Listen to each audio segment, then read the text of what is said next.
we're speaking with Nancy Buirski, who is the director of a new documentary called By Sidney Lumet. Or is it Lumet? No, it's Lumet. And I actually, the beauty part of this one is I met Sidney Lumet. You're very lucky. I am. Because I never did. And I regret it terribly that I never was able to meet him. I'm sorry. I should have asked first because I don't want to start off with your being regretful of something. But, well, it was his last film before The Devil Knows You're Dead. And it was at the New York Film Festival. And I went to this party, little thing at the Film Society for another film. It was just people from the festival. Some of the people that had films there, I guess, showed up, and Sidney was one of them. And I just, my jaw was agape, of course. And I just said, can we get a photo together? I'm like, I just started to do all the things that I don't like to do, which is to... When you're in awe of somebody, right? Yeah. I said, I'm going to be a son of a bitch or something stupid like that, and just say, and ask you for, a photo together because, which I have only done a few times like that, Anyway, so it was an honor because, my God, he is definitely anybody who's my age. I don't know your age. I'm not asking, but... Well, it's so gratifying to hear that story because too many younger people don't know who Sidney Lumet is. And it's one of the reasons I wanted to make the movie. I felt like he has an incredible canon of work and significant movies that have lasted so long. I mean, these are films that people are still talking about, like Serpico and Network. Oh, yeah. And when they think 70s films, you think Sidney Lumet films. You may not think That's Sidney right. Lumet, which is maybe your point. That's my point, that people don't necessarily know he's the filmmaker who made them, but when they hear these films, they realize that they had an impact on their lives. And if there's anything that this film can do to kind of reinforce his legacy, I'll be delighted. Well, it's entirely taken from an existing interview, as well as, of course, clips from his huge amount of output that he had, because his first career was actually in television. Well, no, he was started as a child actor because his parents were in vaudeville, or were they in Yiddish theater? His father was a Yiddish actor right. in Yiddish theater in the Lower East Side, and they did radio as well. I think the entire family did radio. But Sidney's first acting gig was when he was 4 years old on radio, and then by age 6 or 7, he was acting in some plays with his father. Right, and it wasn't long before he was signed on as a child star. That's correct. As the Yiddish theater began to wane, mostly because many of the Jews who were living in the Lower East Side began to move to other parts of Manhattan. Assimilation. That's right. His father said, "Well, gee, I can. Maybe Sidney can be an actor on Broadway," and he took him up to Broadway. And I think his first play was Dead End. And that was a very important play. But he makes the point of having been in something like 14 plays before he went into the Army at age 17 or 18. And the fact that he was in so many meant that many of them were flops. Right. Was that Odette's Dead End? No. No, I would have to check it out. All right. But It's not important. It's not Odette's. I know the name of the play. I was trying to show off a little. For no reason, apparently. So filmmaking was Lumet's third career, is my point, so because by the time he started making films, and it's interesting, those earlier films of his, in the early part of his filmmaking career, they were kind of like stagier. He, in fact, was filming plays. Yeah, his first film was 12 Angry Men, if you can believe it. It's a classic today, and that was his very first film. And he was actually restaging a TV broadcast of 12 Angry Men, and it was written by Reginald Rose, and he was working with Reginald Rose on a couple of things. So when Rose said, "Look, we want to make a feature out of this, and Henry Fonda is interested in making this feature, would you be interested in, Sidney said, of course, yes, but he needed Fonda to agree because Fonda was producing it. And Fonda had seen him in some off-Broadway theatrical work, and he said, sure, let's do it. So, as he said, it was that easy. Actually, as we speak, happen to be reading a book called Mad as Hell. I don't know if you've read Dave Itzkoff's book. Okay, you have read it? Yeah. I guess in doing your due diligence. And of course, it's Network. So it was directed by Sidney. That's correct. And I want to talk about that period of coming out of TV back before Sopranos and Mad Men and The Breaking golden Bad. age. There was another golden golden age age. once before, which really was also not only about some great TV shows like Milton Berle and Jackie Gleason and Lucille Ball, but also theater Important adaptations theater. that were being shot on and for television, which Right. really had the best, like Rod Serling and, of course, Patty Chayefsky. They were great writers. It wasn't just the idea of adapting theater. There were writers who were writing specifically for television, and some of them were the best writers of their day. And because they had a good platform with Alcoa Hour or Playhouse 90, I think was another one, they were writing constantly. Of course, many of those writers ultimately ended up on the blacklist, Right. which becomes another part of our story because Sidney became a director. He was working up at CBS first and eventually was working constantly on You Are There. And many of these writers were writing for You Are There as well. And many of them, as I said, were blacklisted, and Sidney worked very hard to make sure that they still had work. Yeah. Why was television such a draw to, because it was a writer's medium and these were...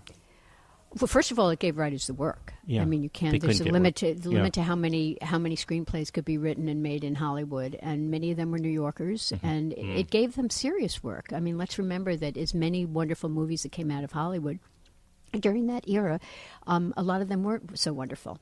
And if you got steady gigs on Playhouse 90 or You Are There, you're writing serious drama. I guess it was those years where Sidney Lumet met Chayefsky, Yes, right? Because Chayefsky, of course, was writing for that's correct. television for you. He, too, went into writing for film. And, of course, their paths would cross for network.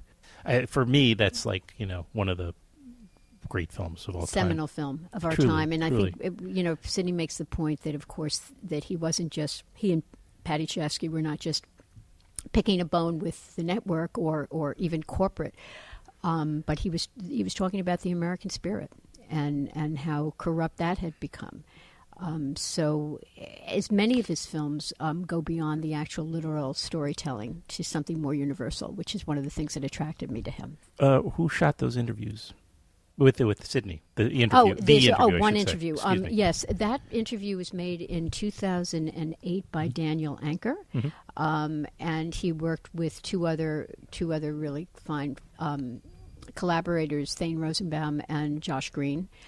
It was commissioned by American. They were producers on the interview, but Danny was basically in charge of the interview. And Danny sadly passed away 2 years ago. I see. So that interview was made in 2008. For one reason or another, they were not able to pull together the documentary. Sometimes it takes a long time to, get all the pieces in place. Sure. It was commissioned by American Masters, and so I actually went to see American Masters to pitch them some work. I had just done a film for them called Afternoon of a Faun. Oh, sure. I love that film. You do? Yeah. That's was Kino Lorber picked that up. That's right. Yeah. Richard Lorber was a very big fan of that film. Thank you very much. Yeah. It had a wonderful 7-week run in New York, theatrically. So, and you're the director on that? For those listening, I can only recommend check out Afternoon of a Faun. It is Thank you. really, it's a great dance film, but it's also just it's a story about someone who's relatively obscure now, but who is really an amazing story. Well, for a good reason, for a she's obscure dancer. now because she was stricken with polio at the height of her career. And she was a dancer.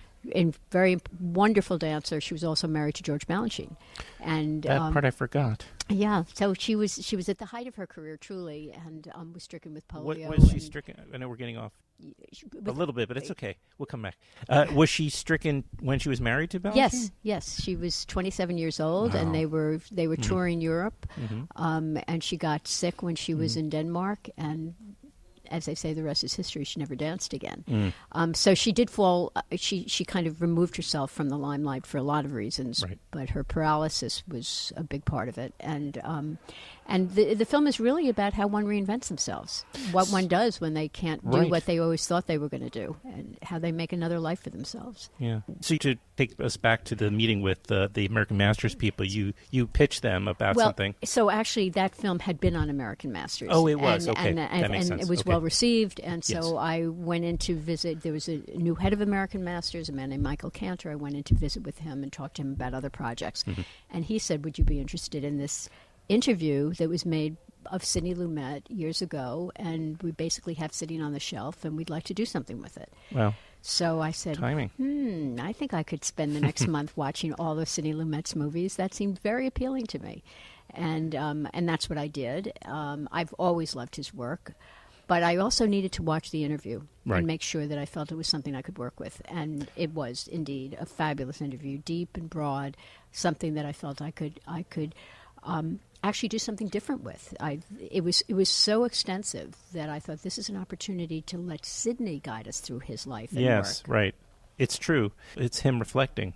It was almost, though, through this interview. And how long was it, by the way? The interview was almost 18 hours. 18 hours. So, and we only used 40 minutes. So that was the challenge, was carving out the essentials. Sure. It seems by the end of the 18 hours, in terms of what we see, that he's kind of almost figured out what his career was about, what his deal was, which was the continuity through his work, his legacy. I have to say that we probably imposed ourselves on that sure. by editing the interview as we did, but I felt like that's what was coming through. I don't think that we projected onto Sidney something that he wouldn't have agreed with himself. And, what I was looking for was what mattered to him. There were little bits and pieces of the interview that dealt with things that were interesting, anecdotes, that kind of thing. But I just felt, as I listened to him speak, that that's really not what mattered. What mattered was how he grew up and what he became and what kind of person he was and how that may have filtered into his work. But he stated over and over again that much of it is luck. And having a job, being able to work at something he loves, that's what was important to him. He's known for his moral consciousness. Right. He's known for that kind of moral compass that comes through his work. But he will be the first person to tell you that wasn't intentional. What I found in listening to him and then going back and watching his films, and we do use clips of his films in an organic way. I don't think they're used literally, but they're used more figuratively, was that kind of morality was inevitable. That Sidney grew up in a stern Jewish home on the Lower East Side, in poverty, and he made his way. And during that period of time, he saw what was just and what wasn't just. And he understood the way the mob mentality works against people's individuality. Those kinds of things seemed to be as much a part of his life as they were parts of his films. So I felt like it was all happening naturally. Sure, one could look and think, well, was he offered 12 Angry Men, or did he seek it out? And so, it's understandable if he were to cherry pick every project he ever worked on, and they were all about fairness and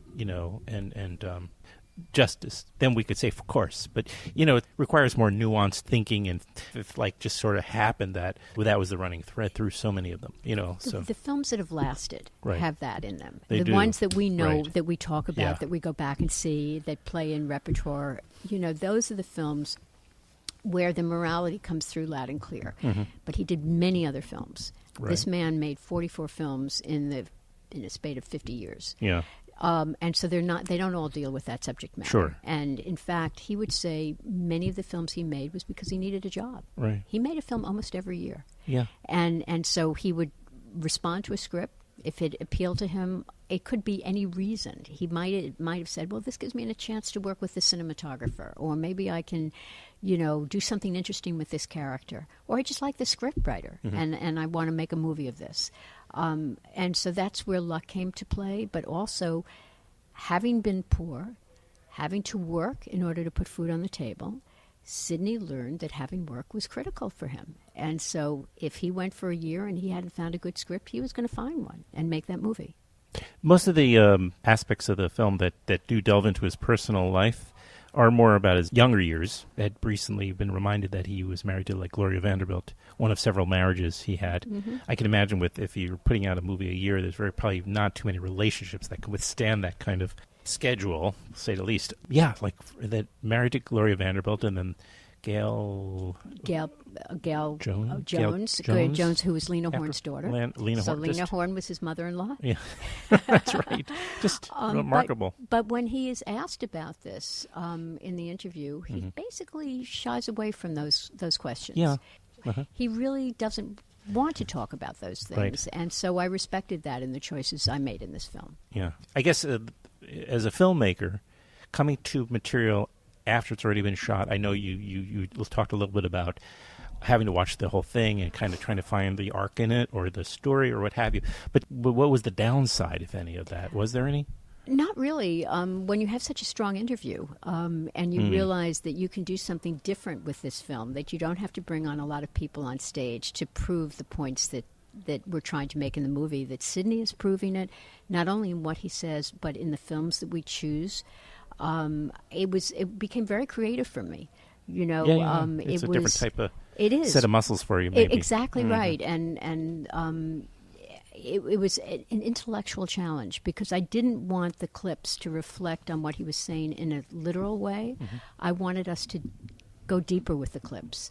I wanted us to feel something that might have motivated Sidney to make that movie based on what he was saying, but we don't know for sure. You know, so there is some theorizing on our part, and I hope people that know Sidney and know his work go along with it.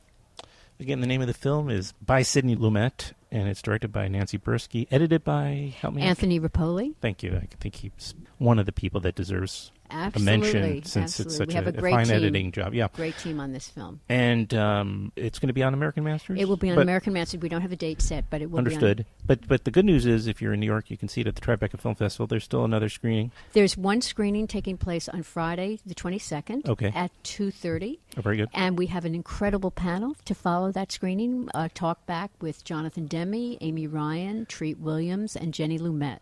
I don't know any of those people, but they sound very, very entertaining. This is your U.S. premiere, right? You did play it. The film had it. We've had a couple of other screenings. Out of competition? This film is playing out of competition. It's a special event. Right. So we've had a couple of other screenings. Our world premiere was in Cannes. Yeah, that's what I thought. So that's not so bad. No, not at all. It was a thrill. Yeah, I bet. And do you know what you're going to be working on next? I have a couple of projects that I'm working on. There's a documentary called The Rape of Reese Taylor, which predates The Loving Story, which was my first documentary. I saw that too. And The Loving Story, actually, the narrative version of The Loving Story, the narrative that has been directed by Jeff Nichols, is having its world premiere in Cannes. Oh, that's what it's based on. The Loving. That's right. I guess I store all this information away, but don't access it quite so easily. So that means it takes me back to Cannes a second year. I'm very excited because I'm a producer of that film. Oh, nice. He was on the show. Pardon? Jeff Nichols was on a while ago. Oh, good. Yeah, with Midnight Special? No, the one before that. Mud. Yeah, he's a terrific director, and we were thrilled to have him. He also wrote the screenplay. Which is The Loving Story is about the interracial marriage back, is it 50s or 60s? 1958. Mildred and Richard Loving get married, get thrown into jail for committing a felony. Anti-miscegenation was against the law in 21 states at that time. And they are banished from Now it's just Virginia. North Carolina. That's your hometown? Is that your home state? I'm sorry. I'm joking. Yeah. No, I'm actually born in New York, but I've been living in North Carolina as well. Well, I understand. They have some work to do. They sure do. I really appreciate your finding time for this. You're very welcome. I enjoyed it. Thank you. Thank you.